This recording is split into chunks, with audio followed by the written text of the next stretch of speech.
What happens when the places you thought were untouchable vanish in a single night? What would it feel like to wake up and find out the fortresses you relied on, the sanctuaries you took for granted, have been erased from the map, along with your confidence in tomorrow?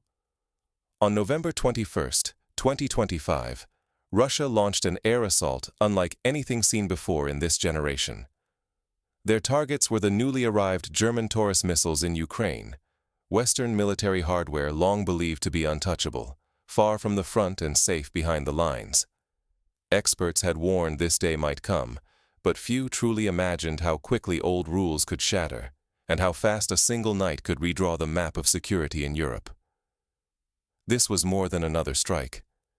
It was a calculated move to rewrite the boundaries of the conflict.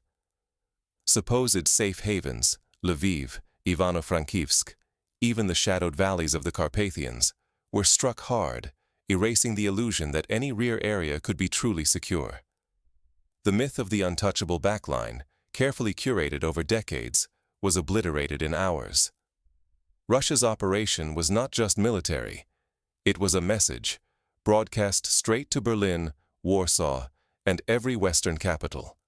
No supply route is safe, and no promise of sanctuary will be honored. By hitting the Taurus missiles before a single one could be fired, Moscow demonstrated that the West's invisible lines mean nothing.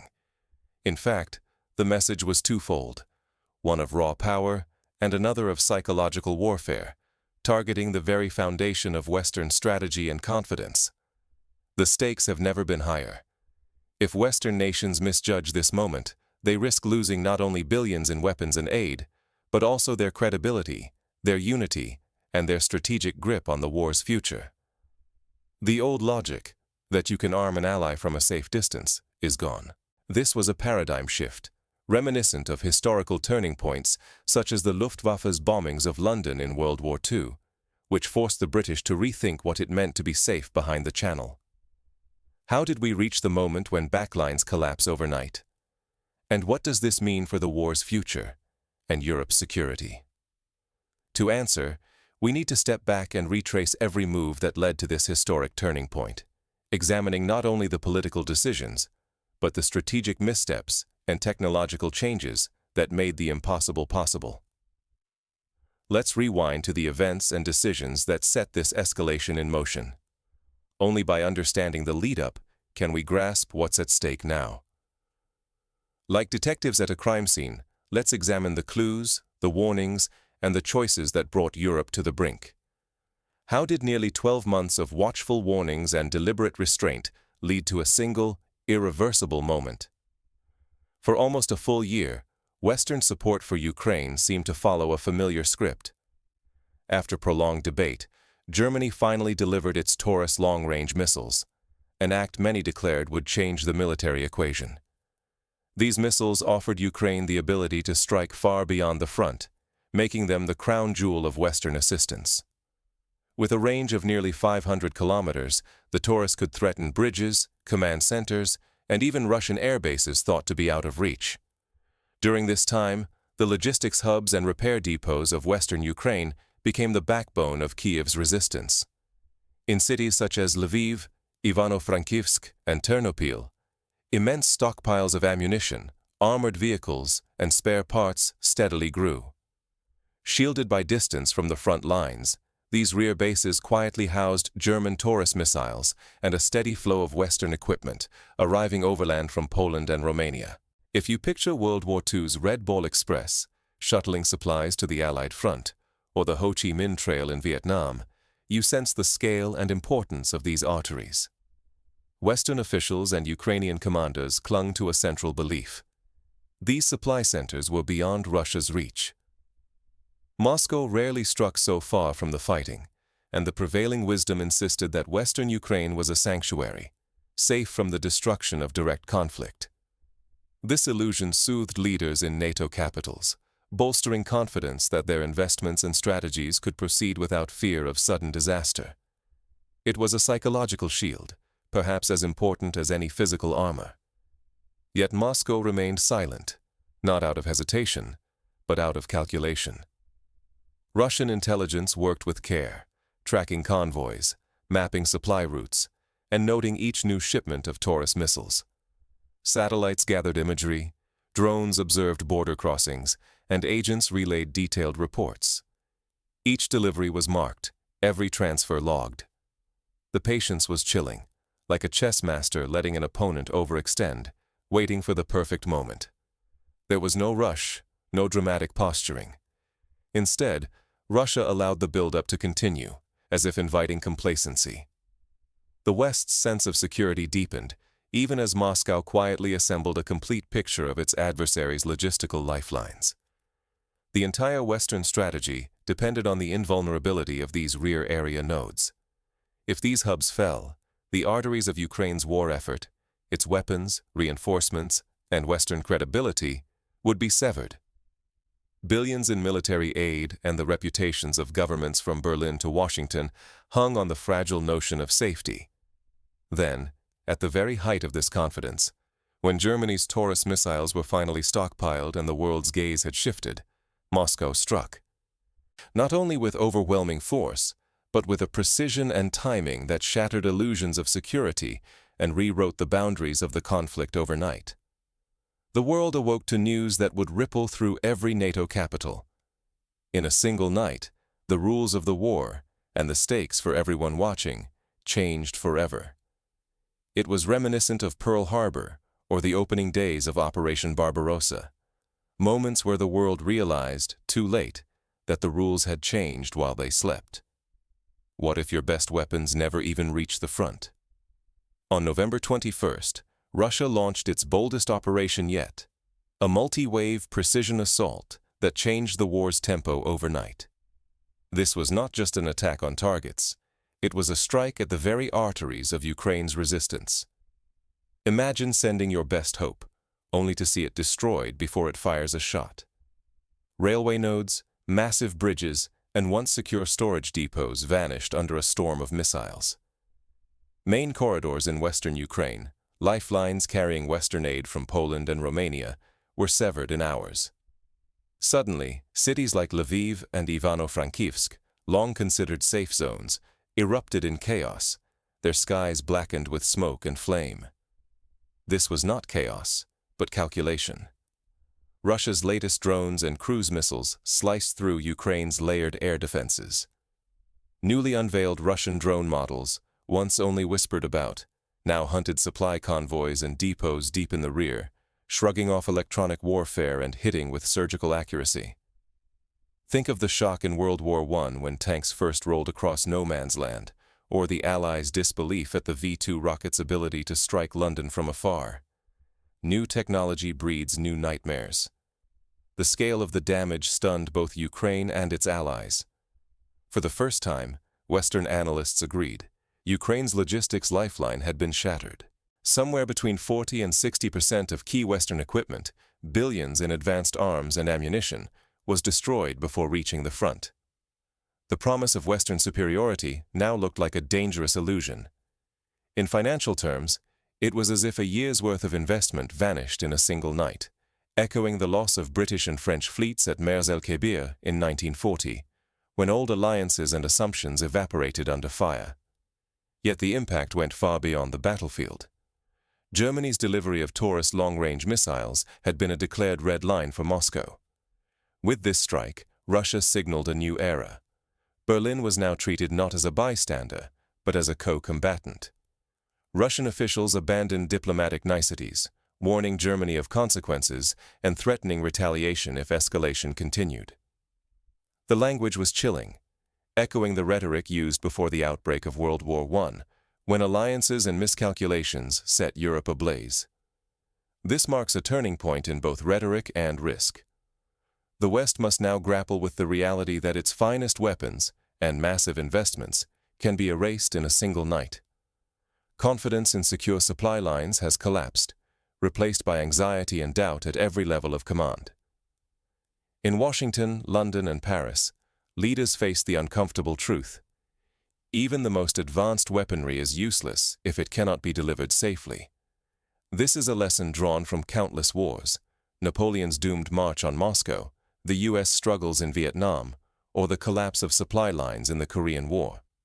For NATO and its partners, the danger multiplies. Material losses are staggering, the prospect of direct confrontation with a nuclear power grows, and political unity begins to fray. Each new shipment to Ukraine is no longer just a gamble of resources. It risks pulling Europe deeper into an uncontrollable conflict.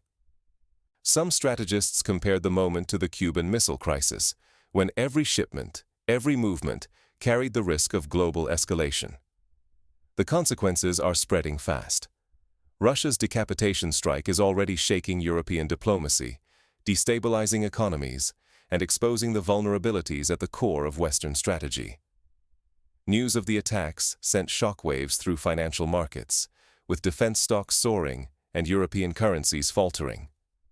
Insurance rates for shipments across Eastern Europe doubled overnight, and companies began quietly rerouting logistics away from high-risk corridors.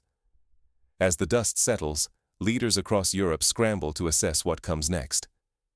In Kyiv, the mood is desperate, while in Berlin, a sense of dread takes hold. The German Chancellor convened an emergency session of Parliament, recalling the debates and divisions that plagued Germany before both world wars. Newspapers ran headlines reminiscent of August 1914. Is Germany at war? When supply lines collapse, so does the illusion of safety. What happens when yesterday's sanctuaries are consumed by today's war? In the first hours after Russia's systematic air offensive, panic swept through western Ukraine. Cities like Lviv, Ivano-Frankivsk, and Ternopil, long thought untouchable, were engulfed in fire and chaos. Railway stations, bridges, and warehouses burned as explosions ripped through the night. The sense of a secure rear vanished overnight, leaving both civilians and officials paralyzed by shock. Social media filled with videos of burning depots, desperate families fleeing west, and rumors of even greater attacks to come. This psychological blow radiated all the way to Kyiv. For months, leaders and citizens believed Western Ukraine would remain a refuge, a place to regroup, plan, and shelter families fleeing the east. Now, with vital infrastructure shattered and no safe region left, confidence evaporated. Within government circles, whispers of defeatism spread. If nowhere is truly safe, how can the state survive? These are the same questions that haunted leaders in Paris as the Maginot Line fell, or in Saigon as the Tet Offensive shattered the sense of control. Meanwhile, in Germany, political unity fractured at a pace unseen in generations. Berlin became the epicenter of a storm, as parliament and the public divided between those demanding stronger support for Ukraine and those urging retreat to avoid open confrontation. Demonstrations erupted in front of the Reichstag, with protesters waving banners that read, "Not in our name," and "Defend Europe, not escalation." Resignations followed as senior officials struggled to balance alliance commitments with domestic fears. News cycles churned with heated arguments. Had Germany's supply of Taurus missiles crossed a line from which there was no return? Was Berlin now a belligerent, complicit in the war's widening toll? But Russia's campaign was not a single moment of terror. The strikes were relentless, methodical, designed to break Ukraine's spine over weeks, not hours. Moscow targeted the arteries that kept resistance alive, not just for shock value, but for cumulative effect. The message to the West was unmistakable. Continued support would bring never-ending, punishing losses. In the halls of NATO, anxious silence prevailed as supply convoys were destroyed and airspace became a deadly maze. Behind closed doors, decision-makers from Warsaw to Washington began to question the risks of further arms shipments. Were they sinking resources into a lost cause or inching toward an entanglement with no escape? Some recalled the lessons of Afghanistan in the 1980s, when outside powers discovered that even vast supplies could not guarantee victory if the supply lines were compromised. Desperate efforts to reroute supplies through Romania and Slovakia failed almost immediately. Russian drones and missiles, aided by months of surveillance, struck every corridor and crossing. Each new route turned into another graveyard for Western aid. No alternative could withstand the scale or persistence of the attacks. It was a lesson in the vulnerability of modern logistics, a lesson learned the hard way by armies from Napoleon to Rommel. diplomatic relations teetered on the brink. In Moscow, hawks demanded sweeping sanctions against German businesses and called for Germany to be formally named a party to the conflict. Some pushed to reduce diplomatic ties to the minimum. Across the West, the fear was unmistakable. A single misstep could plunge Europe into open war. Behind the scenes, foreign ministries scrambled to reinforce embassies and prepare for evacuations, fearing a sudden break in relations. The stakes are higher than ever. NATO cohesion is faltering, the continent's security architecture is unraveling, and Western credibility faces its sternest test in decades. Billions in military investment hang in the balance, and time is running out to adjust to Moscow's new terms. The question looming in every capital: will the alliance adapt, or will hesitation hand Moscow the initiative? As the smoke settles, only the hardest questions remain. What failed, and what must the West do to regain its footing before the next crisis strikes? Even as leaders scramble for answers, the reality on the ground remains volatile, and the world watches, waiting for the next move. The aftermath of this escalation is just beginning to reveal its dangers. Like the early days of the Yom Kippur War, when initial shocks forced a scramble for new strategies, the West now faces a choice: adapt or risk irrelevance. Is it finally time to question the foundations of modern warfare? And what truly determines victory? The shockwaves of late November 2025 smashed one of the West's core military beliefs, that a safe rear area still exists. With the rise of real-time surveillance, precision strikes, and ceaseless data streams, the old model of escalation, slow, linear, and contained, now looks dangerously obsolete. Today's conflicts are waged not only on battlefields, but across sprawling digital networks and intricate supply grids. Fuel depots, command centers, transport convoys.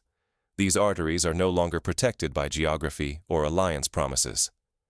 Instead, they have become exposed, high-value targets. Defending them is not just about thicker armor or more interceptors. It requires a wholesale reimagining of how resources, intelligence, and trust are built and safeguarded. This echoes the transformation seen in World War II, when the advent of radar and code-breaking forced nations to rethink every aspect of defense. The lesson is brutal. Dismissing early warning signs, or misreading an adversary's patience, can trigger not only setbacks, but sudden, calamitous defeat. Moscow's months-in-the-making air blitz did not simply destroy supplies, it shattered the logic behind Western support. Now, every delayed shipment, every overlooked vulnerability, raises the odds of loss and the costs of hesitation. It is a reminder of the fate of the Roman Empire, where overconfidence and ignored warnings led to disaster at the Teutoburg Forest.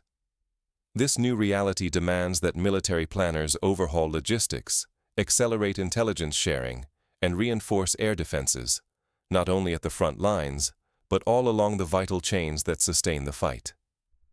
Technology and firepower alone are not enough. History is littered with alliances undone by indecision and disunity. In this era, political cohesion and clarity are as critical as any cutting-edge weapon. Division or ambiguity could prove fatal. The fate of the Triple Entente in World War I, or the Warsaw Pact in the late 1980s, shows how quickly alliances can unravel when unity falters. Perhaps the most corrosive weapon is psychological. Watching once invulnerable depots, bridges, and hubs erupt in flames on live feeds saps not only frontline morale, but faith in collective security itself. When both soldiers and citizens doubt their leader's ability to keep them safe, the damage penetrates deeper than any missile. This is the lesson of the Blitz on London, of the burning of Atlanta, or the fall of Singapore, moments when psychological shock mattered as much as physical destruction. If the West fails to adapt to this new paradigm, the price will not just be counted in casualties or lost equipment. It could trigger wider political crises and undermine the deterrence that has preserved peace for generations. The risk is existential, and the window for action is closing fast. Every day lost is a day when adversaries learn, adapt, and prepare for the next blow.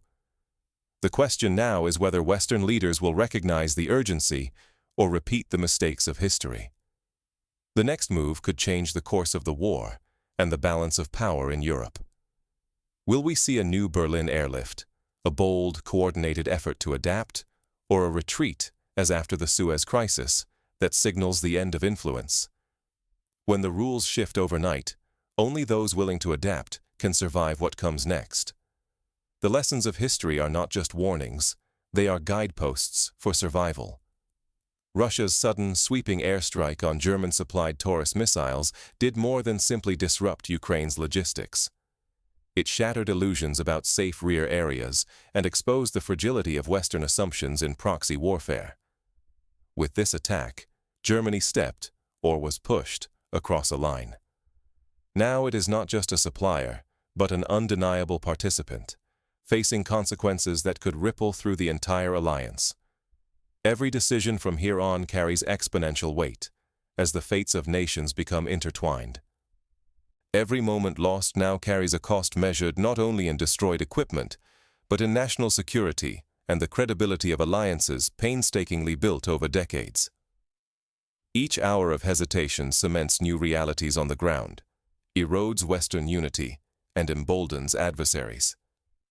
Leaders who cling to outdated strategies risk not just tactical losses, but the unraveling of the very order that once kept Europe secure. The tragedy of the League of Nations, paralyzed by indecision, is a stark reminder of where this path can lead. This is a new era, where logistics, alliances, and even the meaning of participation are being redrawn by those bold enough to act first. The question is no longer whether escalation will happen, but who will adapt quickly enough to survive. As citizens, voters, and allies, we must demand new vision and courage from those in power. Failing to grasp the scale of this shift could cost us not only influence, but genuine safety. The lessons of history, from Dunkirk to Desert Storm, all point to the same truth. Adaptation is survival. For ongoing frontline insight as these events unfold, follow and stay engaged. The next chapters are being written as we speak. The decisions made in the coming days will echo for generations. The world holds its breath, waiting to see who will rise to meet the moment, and who will be left behind.